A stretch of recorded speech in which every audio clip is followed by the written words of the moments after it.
तो बहुत और हमारे लिए चांदना अधिकारियों ने मंत्रियों ने नहीं करा अभी तक। वहाँ के लिए। क्या कहा मैंने? जी जी जी, मैं समझ रहा हूँ। हाँ, अब हम सोच रहे कि ये हमें चांदना दिखावा तो हम वहाँ जाऊँगा। जी जी जी, ये तो बहुत अच्छी बात है बाबूजी। अब आप जैसे आप कह रहे हैं कि अगर हमें सुविधाएं मिलें, अगर यातायात अगर हमें वहाँ सुविधा मिले जी जी तो एक दफा वो लाइट की तरह चमका देंगे गांव को रहने देंगे। अच्छा बाबूजी, एक चीज बताओ, वहाँ पर टूरिज्म कैसा हो सकता है? कि जैसे मैं वहाँ देख रहा था कि नरेंद्र नगर की पहाड़ियां वहाँ से दिख रही थी, नरेंद्र नगर दिख रहा था और बहुत सुंदर दिख रहा था दिन में भी। तो रात को कैसा दिखता था बाबूजी थोड़ा सा? अब रात को तो हम तारों के छानने में या आकाश के छानने में कभी चांदना देखा थे क्या? तो अपने जीवादोती के चांदना देखा थे। हाँ हाँ हाँ, नहीं समझे आप? जी बाबूजी। हाँ। नमस्कार, मैं हूँ राजेश पांडे। उत्तराखंड में बिजली पर राजनीति हो रही है। कोई 100 यूनिट तक फ्री और किसी ने 300 यूनिट तक फ्री में वोटों की बोली लगा दी। पर क्या आप जानते हैं कि राज्य में राजधानी के पास ही एक ऐसा गांव है जिसने बिजली नहीं पहुंचने पर पलायन कर दिया। पूरा गांव खाली हो गया क्योंकि वहां बिजली नहीं पहुंच पाई थी और न ही सड़क। टिहरी जिले के इस गांव का नाम है बखरोटी। यह गांव कहने को टिहरी गढ़वाल जिला में है, पर ऋषिकेश तहसील व देहरादून जिला मुख्यालय इसके बहुत करीब है। हम आपको इस गांव के बारे में कुछ बताते हैं।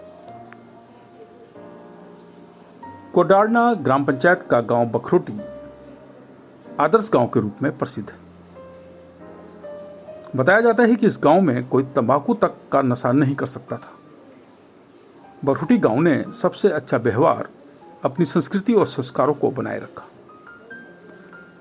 दुखद बात यह है कि अब इस गांव में कोई नहीं रहता। रानी पोखरी होते हुए बड़कोट माफी के रास्ते पर और फिर वहां से खाला पार करके कुसरेला गांव से होते हुए बखरोटी जा सकते हैं।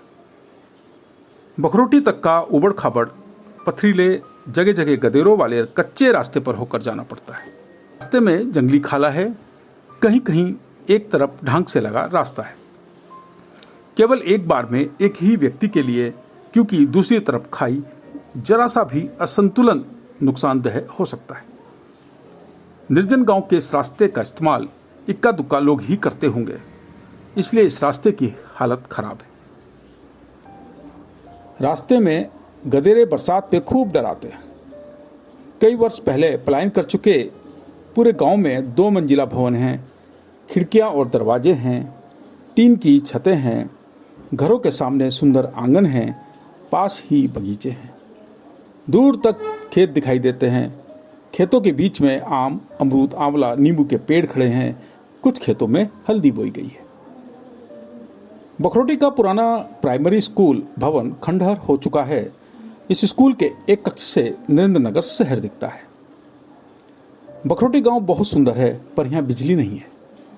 बिजली के साथ ही यहाँ शिक्षा, स्वास्थ्य, सड़क सहित कई जरूरी सुविधाओं का अभाव है।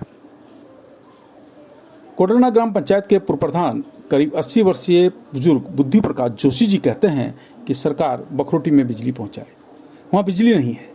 गांव में सुविधाएं पहुंचेंगी तो लोग वहाँ वापस लौट जाएंगे। अब आप जैसे आप कह रहे हैं कि अगर हमें सुविधाएं मिलें, अगर यातायात हमें वहाँ सुविधा मिले जी जी तो एक दफा वो लाइट की तरह चमका दे।